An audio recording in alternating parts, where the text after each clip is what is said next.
کیا آپ جانتے ہیں یہ لڑکی کون ہے؟ ایک نہ ایک جگہ پہ آپ نے اس کو ضرور دیکھا ہوگا۔ جی ہاں جناب، اس لڑکی کا نام ہے خیال عرب اور اس کا تعلق عمان سے ہے۔ جب یہ چھوٹی تھی تو اس کے ماں باپ اس دنیا سے رخصت ہو گئے تھے۔ اپنے ہی ملک کے اندر اس کو خوبصورتی کا ایوارڈ بھی مل چکا ہے، لیکن جیسی یہ بڑی ہونے لگی تو اپنے ہی ماں باپ کے نسب کے اوپر وہ اپنا کام جاری رکھی ہوئی تھی، کیونکہ یہ اس کے ماں باپ جو تھے یہ اپنے ہاتھوں سے کوئی چیز بنا کر اب بازار میں سیل کرتی تھی، اور یہ بھی اسی طریقے سے اپنے ہاتھوں سے بنائی ہوئی چیزیں بازار میں سیل کرتی تھی اور کبھی 500 اور کبھی 1000 روپے دن کا کما لیتی تھی۔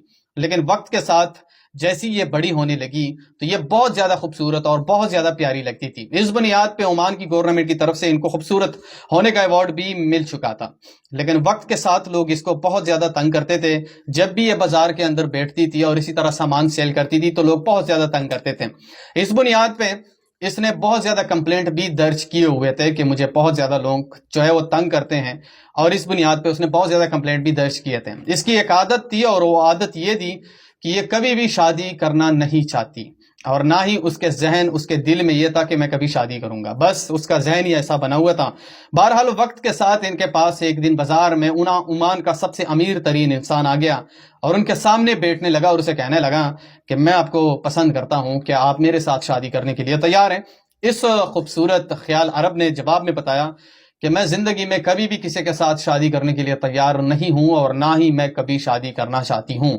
اس کے بعد جو عمان کا سب سے امیر ترین انسان تھا اس نے اسے کہا کہ ٹھیک ہے، آپ میرے ساتھ شادی نہیں کرنا چاہتی تو بالکل نہ کرو، لیکن آپ اس کام کے لیے نہیں بنی ہے جو کام اس وقت آپ اس بازار میں بیٹھ کے کر رہی ہو۔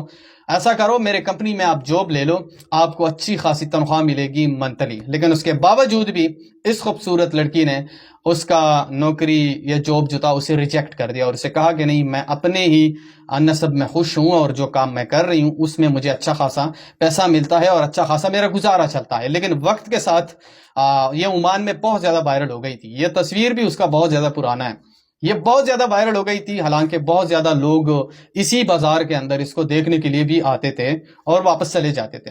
لیکن ایک دن اس کے ساتھ ایسا حادثہ پیش آیا کہ پورا عمان لرز اٹھا۔ عمان کے اندر پانسی جو تھی وہ مکمل طور پر بند ہو گئی تھی، لیکن پھر اس لڑکی کی بنیاد پر دوبارہ پانسیوں کو اوپن کر دیا گیا۔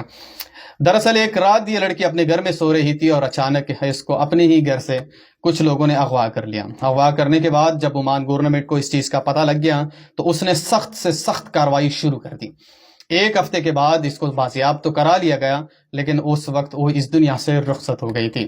جب اسے ٹیسٹ کیا گیا اور باقی لیبارٹری میں بھی اس کا ٹیسٹ کیا گیا تو 19 سے زیادہ افراد نے اس کے ساتھ غلط کام کیا تھا اور اس کے بعد اس کو اس دنیا سے بھی رخصت کر دیا تھا۔ عمان گورنمنٹ نے اس کے اوپر سخت ایکشن لیتے ہوئے تمام مجرمان کو گرفتار کر لیا ودن صرف اور صرف 10 دن کے اندر۔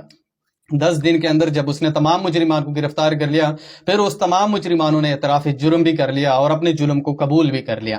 اس کے بعد 19 سے زیادہ افراد کو عمان کے اندر پھانسی کے تختے پہ لٹکا دیا گیا اور اس کو اسی وقت اس دنیا سے رخصت کر دیا گیا۔ ویڈیو بنانے کا مقصد اور مطلب صرف ایک ہی ہے کہ اس خوبصورت لڑکی کو خوبصورت ہونے کا ایوارڈ بھی ملا تھا، لیکن بس اس کی ایک عادت تھی کہ یہ کبھی بھی شادی نہیں کرنی چاہتی تھی، اور شادی نہ کرنے کی بنیاد پر اس کو اتنی بڑی سزا ملی کہ مطلب آپ سوچ بھی نہیں سکتے ہیں۔ اس ویڈیو کو آگے شیئر کرو جہاں پہ بھی وہ خوش رہو۔ اللہ حافظ۔